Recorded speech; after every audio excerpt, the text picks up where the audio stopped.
So నేను పుట్టింది పెరిగింది మహారాష్ట్ర. సో నా ప్రాపర్ మొత్తం మహారాష్ట్ర. సో నాకు ఇక్కడ నుంచి నాకు సంబంధం వచ్చింది. సో సార్ వాళ్ళతో నాకు మ్యారేజ్ అయినప్పుడు ఎంతమందికి అండి అమ్మ నాన్న ఏం చెప్తారు, మంచి అబ్బాయి దొరికిండు, 30-40 వేలు సంపాదిస్తాడు, పెళ్లి చేసుకుంటారు. ఎంతమందికి అలాగే చెప్పారు. పెళ్లి చేసే టైంలో ప్రతి తల్లిదండ్రులు అలాగే చెప్తారు కదా. ఎస్, నాకు కూడా అలాగే చెప్పారు. ఏంటి అమ్మ మరి అంత దూరం అంటే, సొంతం ఫోటో స్టూడియో ఉంది, నెలకు 30-50 వేల సంపాదన వస్తుంది, నువ్వు ఎదురు చూడనక్కర్లేదు అని చెప్పారు. సో హ్యాపీ కదా లైఫ్. ఎవరికైనా మంచి డబ్బు సంపాదించే భర్త వస్తే ఎంత హ్యాపీగా ఉంటుంది, చాలా హ్యాపీగా ఉంటుంది. నేను కూడా అలాగే పెళ్లి చేసుకున్నా. మా ఆయనకు ఒక 30-50 వేలు వస్తుంది నాకంటూ. ఎందుకంటే నేను పెళ్ళికి ముందు ఒక టీచింగ్ ఫీల్డ్ చేశాను. నేను స్కూల్ టీచర్ని మహారాష్ట్రలో. సో అట్లా టీచింగ్ ఫీల్డ్ చేసుకుంటే జాబ్ అనే లైఫ్ నాకు ఐడియా ఉంది. అక్కడ టీచింగ్ ఫీల్డ్లలో నిలబడే ఉండాలి, ఆ ప్రిన్సిపల్ వస్తూ ఉంటుంది, చెక్ చేస్తూ ఉంటుంది, కూర్చోగానే మళ్ళీ వస్తుంది. సో నాకు జాబ్ లైఫ్ ఐడియా ఉంది. సో అందుకే అసలు పెళ్ళైనాక అస్సలు జాబ్ చేయొద్దు, కానీ కళలు ఉన్నాయి కానీ భర్తతో నెరవేర్చుకోవచ్చులే, పర్లేదులే అనుకున్నా. సో అట్లాగే నా పెళ్ళి అయిపోయింది. పెళ్ళైన తర్వాత మా ఆయనది ఫోటో స్టూడియో బాగానే రన్ అవుతుంది ఎక్కడైనా. బట్ నేను ఏ ఫీల్డ్ని తక్కువ చేయను. మేము ఉన్న ఏరియా అది పల్లెటూరు. సో పల్లెటూరు అవ్వడం వల్ల ఎలా ఉంటుంది అంటే, పెళ్లి చేసుకునే టైంలో కొద్దిగా డబ్బులు ఇస్తారు, తర్వాత అప్పులైనాయండి ఇప్పుడు ఇవ్వలేమండి అంటారు.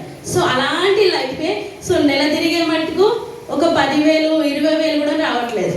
సో పెళ్ళైన కొత్తలో మొదటిసారిగా అమ్మ వాళ్ళ ఇంటికి వెళ్తూ ఉంటే మా సార్ నాకు డబ్బులు ఇవ్వు అని అడిగారు. సో అప్పుడు ఏం చేశాడు అంటే 1,500 రూపాయలు ఇచ్చాడు. సో గుర్తుంచుకోండి, 2012 ఫస్ట్ సారి అమ్మ వాళ్ళ ఇంటికి వెళ్తే 1,500 చాలా పెద్ద అమౌంట్, అవునా కాదా? సో నేనైతే అమ్మ 1,500 వచ్చిన దీంతో ఎన్ని డ్రెస్సులు కొనుక్కోవచ్చు, ఎన్ని చీరలు కొనుక్కోవచ్చు అనుకున్నా. So happy. అట్లా పోయినా అమ్మ వాళ్ళ ఇంటికి వెళ్ళినా నా చుట్టూ ఉన్న మా ఫ్రెండ్స్కి కూడా చెప్పిన, మా ఆయన నాకు ఇంత ఇచ్చిండే అని. సో అలాగే నేను నెక్స్ట్ టైం మళ్ళీ అమ్మ వాళ్ళ ఇంటికి వెళ్ళిన. సో వెళ్తూ ఉంటాం కదా, అట్లా ఒక 4 months తర్వాత మళ్ళీ అమ్మ వాళ్ళ ఇంటికి వెళ్తే జస్ట్ 100 రూపాయలు వచ్చాయి. సో ఎందుకు అక్కడ తనకి మనీ ప్రాబ్లం ఉంది. బట్ కొత్తగా పెళ్ళింది కాబట్టి నాకు అవన్నీ ఐడియా లేదు. ఫ్యామిలీ ప్రాబ్లమ్స్ అవన్నీ మనకు ఐడియా ఉండవు కదా. సో లైఫ్ అనేది రన్ అవుతుంది. సో నాకేంటి అంటే, నా కాళ్ళ మీద నేను నిలబడాలి. పెళ్ళికి ముందు కూడా నేను టీచింగ్ ఫీల్డ్ చేశాను. సో పెళ్ళైనాక కూడా ఏది తనని అడగొద్దు అనేది ఆ పరిస్థితుల ప్రభావంలో నాకు అర్థమైపోయింది. సో నేను ఇక్కడ నుంచి పని చేసుకోవాలి, ఎప్పుడు నేను చెయ్యి చాచి భర్తకి అడగొద్దు. సో నేను ఇక్కడ నుంచి సంపాదించాలి. నాకు వచ్చేది 2 ఫీల్డ్, ఒకటి టీచింగ్, ఇంకొకటి స్టిచ్చింగ్. ఈ స్టిచ్చింగ్ నేను దాదాపుగా 10th క్లాస్ నుంచి నేర్చుకున్నాను. సో అక్కడ ఉన్న మహారాష్ట్ర డిజైనింగ్స్ అనేది ఇక్కడ చాలా ఇంపార్టెన్స్ ఇచ్చారు నాకు. సో అప్పుడు నాకు స్టిచ్చింగ్ ఫీల్డ్లో చాలా బాగా రన్ అవుతుంది. సో అట్లా ఎప్పుడైతే తను 100 రూపాయలు ఇచ్చాడు, పరిస్థితుల ప్రభావంలో ఏమైంది అంటే, ఎవరికైనా ఏ హస్బెండ్కైనా భార్యకు అడిగినంత ఇవ్వాలనే ఉంటుంది, కానీ వాళ్ళకు రెస్పాన్సిబిలిటీ ఎక్కువ ఉంటుంది. తల్లిదండ్రి ఉంటాడు, తమ్ముడు ఉంటారు, వాళ్ళకి ఎన్నో ఉంటాయి. అది మనం అర్థం చేసుకోవాలి. అలా నేను అర్థం చేసుకొని నాకు మా పెద్ద బాబు పుట్టిన తర్వాత సో నేను స్టిచ్చింగ్ ఫీల్డ్లోకి వచ్చాను. సో మా ఫోటో స్టూడియోలోనే నేను స్టిచ్చింగ్ పెట్టుకున్నాను. ఆ టైంలో స్టార్టింగ్ మనకు మగ్గం బ్లౌజులు వచ్చాయి. సో అట్లా ఒక పెద్ద బ్యానర్ పెట్టుకున్నాను. సో మగ్గం బ్లౌజులు కుట్టబడను, లగేజ్ బ్యాగులు, ఎంతోమంది ఇట్లా లగేజ్ బ్యాగులు ఉంటుండే కదా. సో అట్లా నేను లగేజ్ బ్యాగులు కుట్టేదాన్ని. సో అట్లా నేను కుట్టి సిద్దిపేటలలో షాప్లలో హోల్సేల్గా వేసేదాన్ని. ఎందుకంటే నేను సంపాదించాలి, తనని అడగొద్దు. ఎన్నో ఖర్చులు ఉంటాయి, ఆడవాళ్ళకు ఉండయా? సో ఖచ్చితంగా ఉంటాయి. పిల్లలు పెరిగిన తర్వాత వాళ్ళు అడిగింది ఏదైనా ఇవ్వలేకపోతే, సో ఖచ్చితంగా నా పిల్లాన్ని నేను బాగా చూసుకోవాలి, మా ఆయనకి ఎక్కువ ఇబ్బంది పెట్టొద్దు. సో అని అట్లనే ఆ సొంతంగా నేను సంపాదించుకుంటూ వచ్చాను. సో అట్లా కంటిన్యూగా నేను ఎంత చేద్దామన్నా అక్కడ నేను ఎక్కువ సంపాదించలేకపోతుంది. మా ఆయన ఫోటో స్టూడియో రన్ చేసేదాన్ని, పాస్పోర్ట్లు తీసేదాన్ని, ఇవన్నీ చేసేదాన్ని. కానీ ఇన్కమ్ అనేది కనబడట్లే. వచ్చేది వచ్చినట్టుగానే ఖర్చు అయిపోతుంది. ఎక్కడ పోతుంది డబ్బులు అంటే, అది ఖర్చు అంతా మనకి ఇంట్లో అవసరం ఉన్నది. అలాంటి లైఫే అండి. నేను ఒక నార్మల్ హౌస్ వైఫ్ని, కానీ మనసులో మాత్రం పెద్ద పెద్ద కోరికలు ఉంటాయి. ఎట్లా అంటే పెద్ద స్థాయిలో ఉండాలి, స్పెషల్గా ఉండాలి. ఎందుకంటే నేను ఏదైనా ఒక యూనిక్గా ఆలోచిస్తాను. నా ఫ్యామిలీలో నేను ఇంకా స్పెషల్గా ఉండాలి. బట్ అలాంటి థింగ్ తోటే నా లైఫ్ స్టార్టింగ్ నుంచి అలాంటి డ్రీమ్సే ఉన్నాయి.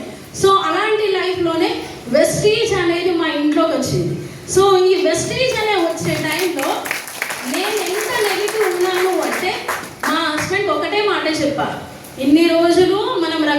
ద్వారా చిరు వ్యాపారాలు చేస్తాం. చిరు వ్యాపారాలు అంటే ఒక 50,000 పెట్టి బట్టల షాప్ పెట్టడము, చిన్నగా ఒక ఆటో కొనుక్కోవడం, అండ్ ఇట్లా కురుకురే ప్యాకెట్లు ఉంటాయి కదా, ఇలాంటివన్నీ మేము చేసిన దగ్గర ఏమైంది అంటే డబ్బులు పోయినాయి, వచ్చేది తక్కువైపోయింది, కష్టం ఎక్కువైంది. సో అప్పుడు ఏ వైఫ్ అయినా ఏంటండి మళ్ళొకటి తెచ్చావా అని అన్నా. సో నేను కూడా అలాగే తెచ్చిన. సో గాడ్ గ్రేస్ అండి, గుర్తుంచుకోండి. చాలా మంది వెస్టీజ్లో మా భార్య వద్దంటుంది, మా భర్త వద్దంటుంది అంటున్నారు. ఆ రోజు నాకు దేవుడిచ్చిన మాటలే, నీ నచ్చింది చేసుకో, నాకు నా బ్లౌజులు నేను కుట్టుకుంటా అన్న. ఆ రోజు నేను అన్నందుకు ఈ రోజు నేను ఇక్కడ ఉన్నా. అర్థమవుతుందా? సో చాలా మంది భార్యలు ఆపేస్తారు, వద్దు సార్ మా ఆవిడ వద్దంటుంది, సార్ మా ఆయన వద్దంటున్నారు. వెస్టీజ్ని ఒక్కసారి అర్థం చేసుకుంటే లైఫ్ మొత్తం ఇప్పుడున్న దానికంటే 300 డిగ్రీలు మారిపోతుంటుంది. సో అట్లా మా సార్ కంటిన్యూ చేసుకుంటున్నాడు. నేను సెకండ్ ప్రెగ్నెన్సీలో ఉన్నా. సో కంటిన్యూగా మా లైఫ్ రన్ అవుతుంది. ఫోటో స్టూడియో కూడా క్లోజ్ చేసుకుంటుండే. ప్రతిసారి మాకు అవకాశం ఇచ్చిన person the great Sankelapalli Srinivas sir and Swapna madam. So Srinivas sir, Swapna madam వీళ్ళందరితోటి వీళ్ళు మీటింగ్లకు వెళ్తుండే. బట్ నేనేంటి అంటే ఎక్కువగా నెగిటివ్లో ఉన్నా. ఇక్కడ నన్ను ఇంట్లో ప్రోడక్ట్లు అనుకుంటే డబ్బులు వస్తాయా, ఇవి ఎన్ని రోజులు వస్తాయి, ఇవి ఎక్కువ రోజులు రావు అనేది నెగిటివ్ మైండ్ సెట్. ఆ నెగిటివ్ మైండ్ సెట్ వల్ల నేను 2 సంవత్సరాల టైం వేస్ట్ చేసిన. అర్థమవుతుందా? 2 ఏళ్ళు టైం వేస్ట్ చేసినందుకు నేను ఒక్కొక్క అడుగులో ఒక్కొక్క లక్ష్యం వెనకబడుతూ ఉన్నా. అంటే ఆ 2 సంవత్సరాలు అంత వాల్యూ ఎక్కడైనా సరే. ఈ రోజు వెస్టీజ్ విన్నింగ్ టీమ్ మీకు పరిచయం అయిందా, ఆన్ ద స్పాట్ లో డిసిషన్ తీసుకోండి. అనుమానాలు అవమానాలు ఏవి పెట్టుకోకండి మైండ్ లో. ఎందుకంటే ఆ నెగిటివ్ అనేది మనల్ని ఆపేస్తుంది. ఫస్ట్ ఆఫ్ ఆల్ మనమే శత్రువు అవుతాం. సో అట్లా నేను 2 సంవత్సరాలు మా సార్కి నేను సపోర్ట్ చేయలేదు. బట్ నాకు ఎప్పుడు అర్థమైందంటే ఒక మీటింగ్ లో కూర్చున్నా. సో నేను ఎట్లాగో చిన్నప్పటి నుంచి ఒక డ్రీమర్స్నే. మరి నేను మీటింగ్ లో కూర్చున్నప్పుడు ఒక బ్యాక్ సీట్, అది ఒక 3వ రోల్లో, అప్పుడు నేను స్టార్ డైరెక్టర్ 3rd రోల్లో నేను కూర్చున్నాను. సో అక్కడ నాకు అర్థమైంది, మా ఆయన చేసేది సబ్బు షాంపుల బిజినెస్ కాదు, కొన్ని వేల మంది నుంచి ఇక్కడ మంచి స్థాయికి వస్తాము, మా ఇంట్లోకి కూడా లక్షలు వస్తాయి అనేది నాకు అర్థమైంది. మరి అప్పుడు నేను ఏం చేయాలి? 100% మా సార్తోనే కలిసి పనిచేయాలి. మరి ఆడవాళ్ళలో కొన్ని మైనస్ పాయింట్లు ఉంటాయి, గుర్తుంచుకోండి. మనం ఏం చేస్తాము అంటే పని చేయాలనుకుంటే ఫస్ట్ భయం ఉంటుంది, సిగ్గుపడతాం, మొహమాట పడతాం, నాతోనే ఎక్కడ అవుతుంది, వామ్మో నేనేడ మాట్లాడతా, అంతమందిలో నాకు ఇబ్బంది అవుతుంది. ఇవన్నీ వదులుకోండి. అండ్ ఇంకొకటి, ఒకప్పుడు నేను కూడా ఇలాగే ఉండేదాన్ని, సీరియల్ చూసుకునేదాన్ని, వాళ్ళ ముచ్చట్లు వీళ్ళ ముచ్చట్లు తీసుకొచ్చి మంచిగా గ్రూప్ మీటింగ్ పెట్టేదాన్ని.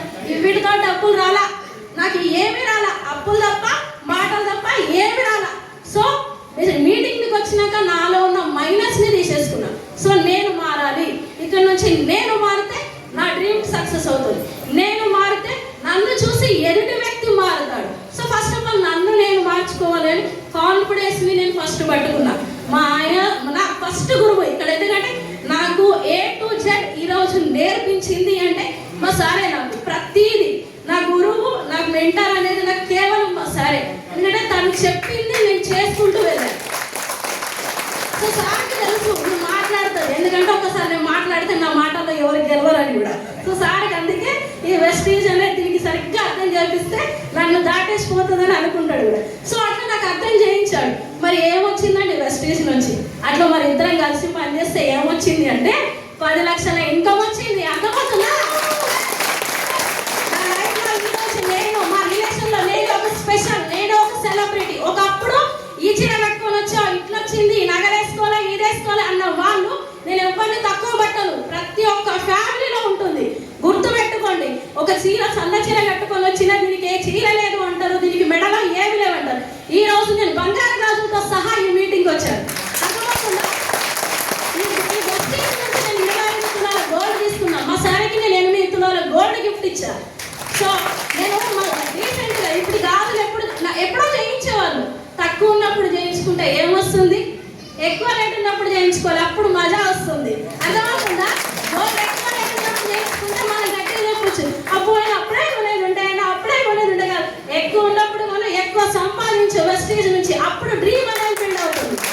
సో అలాంటి వెస్టీజ్ విన్నింగ్ టీంలో నా లైఫ్లో నేను ఇంతవరకు నిశ్చయం చెప్తున్నా, మా సొంత బ్రదర్ ఈరోజు నెలకి 8 నుంచి 10 లక్షలు సంపాదిస్తాడు. తను సాఫ్ట్వేర్ ఎంప్లాయ్. సో సొంత బ్రదర్ ఒక మంచి పొజిషన్లో ఉన్నాడు. మరి నేను చాలా వరకు బాధపడేదాన్ని, నేను ఎప్పుడు అవుతా మా అన్నయ్యలాగా. అంటే చదువుకొని తను గొప్ప వ్యక్తి అయ్యాడు, నేను ఇంటర్మీడియట్ చదువుకున్నా. మా వాళ్ళు చదివిపిస్తా అంటే నాకు అంత మైండ్ లేకుంటుండే. సో నేను చదువులో చాలా వెనుకబడేదాన్ని. సో ఎంత చదువుకుందామన్నా నాకు ఎంతసేపు స్టిచ్చింగ్ ఫీల్డ్ లేదంటే ఇంకేదైనా నేర్చుకుందామనే కానీ చదువులో తక్కువగా ఉండేదాన్ని. సో అట్లా నేను మా బ్రదర్ లాగా ఎప్పుడు ముందుకెళ్తా అని చాలా ఉంటుండే. పెళ్ళైన తర్వాత ఇలాంటి స్ట్రగుల్స్ నా లైఫ్లో నేను చాలా పడ్డా. కానీ వెస్టేజ్ అనే ద్వారా ఈరోజు 10 లక్షలను తీసుకొని ఈరోజు నేను ఫ్లైట్ ఎన్నోసార్లు ఎక్కా. ఎందుకంటే ఈ కంపెనీ ద్వారా నేను స్విట్జర్లాండ్ వెళ్ళా, జర్మనీ వెళ్ళా, దుబాయ్ వెళ్ళా. నా లైఫ్లో నేను ఒక్కసారి కూడా ఎక్కుతానో అనుకున్నా. అసలు ఇప్పుడు వద్దు అనుకుంటానో ఎక్కుతూనే ఉన్నా. సో అలాంటి వెస్టేజ్ ప్రతి సంవత్సరానికి ఒకసారి 3 సార్లు నేను ఫారెన్ ట్రిప్ తీసుకుంటుంది. అర్థమవుతుందా? సో ఏది కావాలంటే అది వస్తుంది. కానీ చేయాల్సింది ఏంటి అంటే కమిట్మెంట్. అర్థమవుతుందా? నేను ఒక్కసారి నిర్ణయం తీసుకున్నా అంటే ఆ నిర్ణయం మీద ముళ్ళబాటైనా సరే, అవి నొప్పైనా సరే నిలబడి ఉండాలి. అర్థమవుతుందా? ఎందుకంటే నీతి నిజాయితీ చేసేదే వెస్టేజ్. కష్టాలు ఎక్కువ, అబద్ధాలు ఎక్కువ అంటే మనకు ఎంతసేపు ఉంటుంది సక్సెస్ రావడానికి, ఆన్ ద స్పాట్ కూలిపోతుంది అది. కానీ నీతిగా నిజాయితీగా నిజాన్ని చెప్పుకుంటూ వస్తే కష్టాలు ఎక్కువ ఉంటాయి కానీ నిలబడడం మాత్రం గ్యారంటీ. సో అందులో కష్టాలు ఉన్నాయి కదా, వీళ్ళు మమ్మల్ని కూడా వద్దన్నారు. అర్థమవుతుందా? మమ్మల్ని కూడా వద్దన్నారు. ఇప్పటికే వస్తుంటాయి మాకు కూడా. మరి ఇంత సంపాదిస్తున్నాం కదా. నిన్ననే రీసెంట్గా ఎక్కడో ప్లానింగ్ చేస్తాం. సారీ మేడం,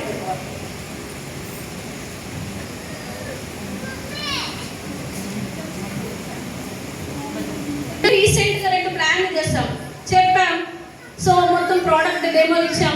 వాళ్ళకేమో అనిపించింది అంటే మేము సబ్బు షాంపులు అమ్ముకునే వాళ్ళం అనిపించింది. సో ఎదుటి వ్యక్తికి డ్రీమ్ లేదు కాబట్టి అలాగే కనబడుతుంది. డ్రీమ్ ఉన్న వ్యక్తులతో కనబడితే అప్పుడు వెస్టేజ్ వాల్యూ తెలుస్తుంది. సో అలాంటి వాల్యూ ఈ రోజు మీ దగ్గర ఉంది. అలాంటి డ్రీమ్ ఉంది కాబట్టి మీరు ఈ రోజు ఇక్కడికి వచ్చారు. రాబోయే 1 to 2 years లో మీరందరూ 10 లక్షల ఇన్కమ్ తీసుకుంటారు కాబట్టి ఈ రోజు మీరు ఇక్కడికి వచ్చారు. సో మీరు నేను మీకంటే తక్కువ స్థాయి ఉన్నదాన్ని, ఎక్కువ స్థాయి ఉన్నదాన్ని, కానీ నాకేం తక్కువ అని ఏ రోజు అనుకోకండి. అర్థమవుతుందా? మనకంటే గొప్ప ఎవ్వరు లేరు, కానీ మనల్ని మనం తక్కువ చేసుకోవద్దు. అలాంటి ఈ రోజు మా లైఫ్లో ఒక ఎవరికి జరగకూడదు కూడా.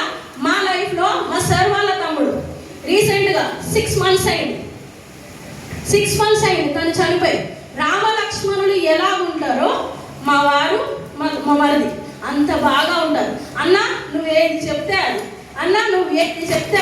మరి వెస్టేజ్ ఎందుకు చేయలేడు అని చాలా మందికి అర్థమవుతుంది. చేస్తాను. మాకు బట్టల షాప్ ఉంది, మాకు ఊర్లో బట్టల షాప్ ఉంది, పాన్ షాప్ ఉంది. ఇవన్నీ రన్ చేయడానికి ఆ షాప్లో 2-3 కూర్చోవాలి. సో చాలాసార్లు మేము చెప్పాము మా మరిదికి. సో అన్న నాతో కాదే, నాకు చెప్పడం రాదంటే 5,000 5 రకాలు ఉన్నాయా అండి? లేవు. సో తనకి ఏంటి, ఎదుటి వ్యక్తికి చెప్పడం ఇంట్రెస్ట్ లేదు. చాలాసార్లు చెప్పాం, మోటివేట్ చేసాం, వినట్లేదు. సో మా సార్ ఏమన్నాడు, సరే లేదా నువ్వు ఇల్లుని చూసుకో, ఇంట్లో అమ్మ నాన్నని చూసుకో, నీకేదైనా డబ్బుకి ఇబ్బంది అయితే నేను నీ వెనకాల ఉన్నా అనేదే మా అప్పటి నుంచి ఇప్పటి వరకు మేము కంటిన్యూగా ఉన్నాం. సో తోటి కూడా మేము ఎలా ఉన్నామంటే సొంత అక్క చెల్లెల్లాగా ఉన్నాం. ఇంతవరకు ఒక్క రోజు ఒక మాట అనుకున్న వాళ్ళం కాదు.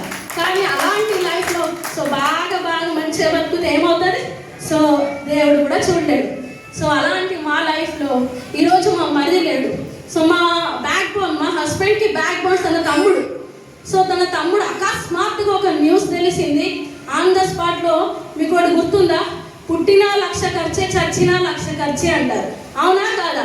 మరి అలాంటి టైంలో తనకు పెట్టుకున్న అమౌంట్ కానీ ఈ రోజు వరకు కానీ మా మరిదికి 2 కొడుకులండి. తను ఎప్పుడైతే పోయిందో నాకు 2 కొడుకులు, పోయిన తర్వాత అనుకున్న నాకు 4 కొడుకులు అని.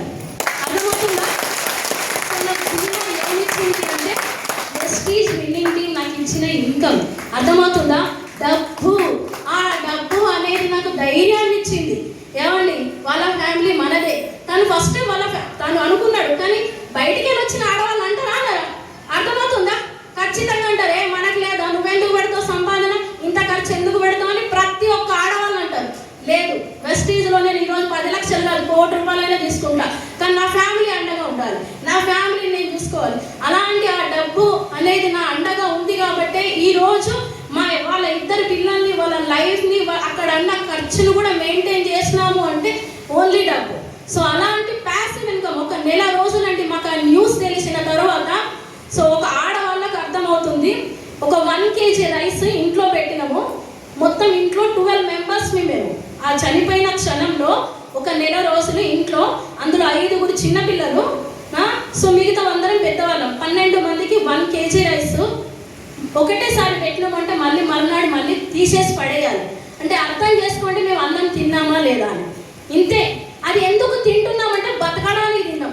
అంటే అంత డిప్రెషన్లో ఉన్నాం. సో అట్లా 1 month మా సార్ కోలవడానికి 3 నెలలు పట్టింది. కానీ ఆ 1 month ఒక్కరితోటి కూడా ఫోన్ మాట్లాడలే. అర్థమవుతుందా? ఈరోజు మీకు సంధ్యా మేడం మీటింగ్కి రావడానికి మీ అందరితో ఎట్లా మాట్లాడిందో అట్లా 1 month కానీ ఎవ్వరితో ఫోన్ మాట్లాడలే, ఒక కొత్త రౌండ్ లేనికి కూడా మాట్లాడలే, కొత్త వ్యక్తికి కూడా ప్రాస్పెక్టింగ్ చేయలే. అయినా కానీ మాకు నెక్స్ట్ మంత్ 10 లక్షల చెక్కు మా చేతిలో కనబడ్డది. సుఖం ఉంటుంది, దుఃఖం ఉంటుంది, ఏది వచ్చినా ఎదుర్కోవాలి. కానీ ఎదుర్కోవాలి అంటే దానికి పరిష్కారం ఈ రోజు డబ్బే. అర్థమవుతుందా? ఆ డబ్బుతోనే పరిష్కారం ఉంది. మరి డబ్బే గొప్పదా అంటే ఎస్, ఈ రోజు డబ్బే గొప్ప. కానీ డబ్బు ఉన్నంతోనే వాళ్ళు మన మాట వింటున్నారు. ఆ డబ్బే సమస్యల్ని తీరుస్తుంది, ఆ డబ్బే పిల్లల్ని చదివిపిస్తుంది.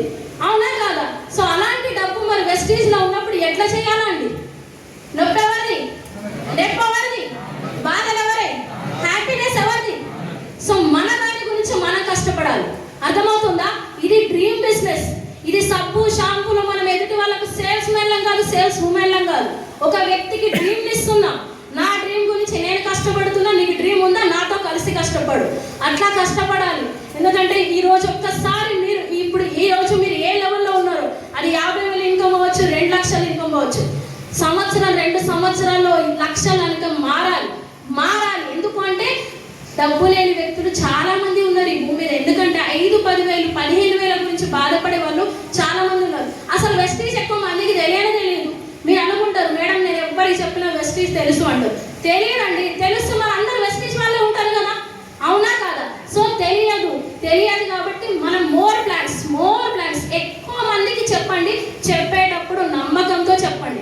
ఆ వ్యక్తి మాటకు మీరు నమ్మిరంటే మనల్ని మనం తక్కువ చేసుకొని వెస్టీజ్ని తక్కువ చేసినట్టు. సో విలువల్ని నేర్పించేది విన్నింగ్ టీమ్. అర్థమవుతుందా? ఒకప్పుడు నాకు ఎవరైనా ఏదైనా మాట అంటే తొందరగా ఈగో అట్ అవుతుండే, నన్ను ఎట్లన్నా దాంతో గొడవ పెట్టుకోవాలి అని. కానీ అలాంటి ఈగోనెస్, అలాంటి చిన్న కోపాలకు నేను మారిపోయాను అంటే ఈరోజు విన్నింగ్ టీమ్ ఇచ్చిన ఎడ్యుకేషన్ ద్వారానే. అర్థమవుతుందా? సో విన్నింగ్ టీమ్ అనేది మనకు విలువల్ని నేర్పిస్తుంది. ఈరోజు మా ఫ్యామిలీని నేను చూసుకోవాలి అనే విలువని నాకు నేర్పించింది కేవలం మన ఎస్పీ బాలు సార్ మాటల ద్వారానే. ఎందుకంటే ఎన్ని రోజులు బ్రతుకుతామో తెలియదు, ఉన్నన్ని రోజులు మన తోడబుట్టిన వాళ్ళు, అర్థమవుతుందా? మన తోడబుట్టిన వాళ్ళకు డబ్బు ఉందా లేదా, వాళ్ళ వెస్టీజ్లో ఉన్నా లేకపోయినా మీరు సంపాదించండి, వాళ్ళకి రక్షణగా నిలబడండి. మీకు ప్లాట్ఫామ్ వచ్చింది కదా, సో మీరు సక్సెస్ అవ్వండి. వాళ్ళకి ఆపద వచ్చినప్పుడు నిలబడండి. అర్థమవుతుందా? ఎట్లయితే ఇస్తామని కాదు, ఆపద వచ్చినప్పుడే నిలబడాలి. అడగంటే అమ్మాయినా అన్నం పెట్టదు, ఆపద వచ్చినప్పుడే నిలబడాలి. అప్పుడు వాళ్ళకు కూడా ఎదుటి వ్యక్తికి వెస్టీజ్ అంటే అర్థమవుతుంది, డబ్బు అనేది అర్థమవుతుంది.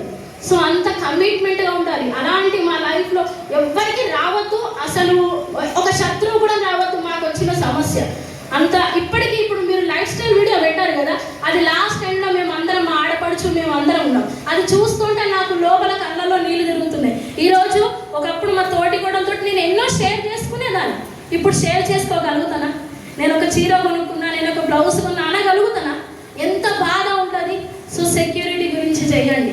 నేను ఒకటే మాట చెప్పా, టెన్షన్ పడకు, నేను నీ వెనకాల ఉన్నా, నువ్వు నీ పిల్లల్ని చూసుకో. ప్రతి దానికి నేను ఉన్నా. నీ పిల్లల చదువులతో ఖర్చుతో సహా మేము చూసుకుంటాం. కానీ నువ్వు నిలబడు, నువ్వు బాగుండు, నువ్వు ఆరోగ్యంగా ఉండు. ఇది ఒక్కటే ధీమా ఇచ్చా. సో ఏ వ్యక్తి ఎక్కడైనా ఇంతవరకు అంటే గొప్పవాళ్ళు ఉండొచ్చు, చెడ్డవాళ్ళు ఉండొచ్చు, కానీ ఈరోజు నాకు ధీమా ఇచ్చింది అంటే వెస్టీజ్. సో అర్థమవుతుందా?